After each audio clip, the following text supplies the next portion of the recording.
Welcome back to Good Day. So Tiffany, to fill you in a little on Mondays, this is what happens. Okay. Amanda, she tests out a home hack for us just to see if it works.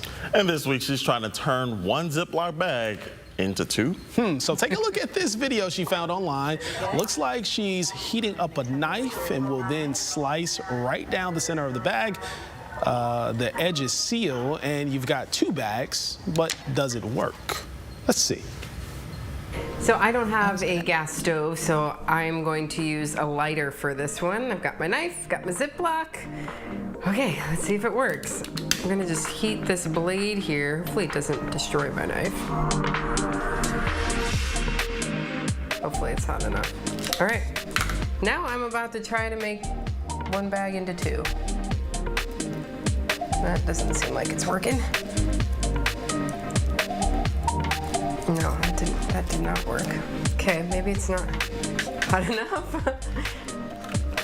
Try heating it up some more. Maybe I need a sharper knife. Let's try this one.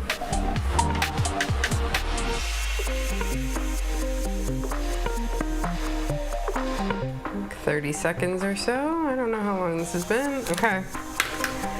Let's try again. Ooh, whoa, whoa, whoa. There we go. I think now it's too hot. Now the ends aren't gonna stick together. Yeah, I don't think that worked. I got holes in my bag. Yeah. That was not super effective. It looks like it sort of worked in some spots.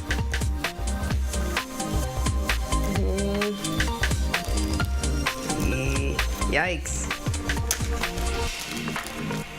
I think I failed. I think it, hold on. Let's see if it holds, if it holds any blueberries. I think I'm gonna have stuff falling out here. There's a big hole down here though. I don't think that's useful. I failed. I don't know if it's my fault or the hack's fault, but I'm gonna give it a thumbs down. Womp womp. Yeah, I could see where that was going. It kind of worked, but not all the way. You know they have little snack bags, little small snack bags. Yeah, I guess you want to stretch your dollar a little bit. You I can guess. Cut them into two. Yeah, so Amanda said with enough practice, maybe she could get it to work, but it wasn't worth the effort. So I could see that. Wow. Absolutely.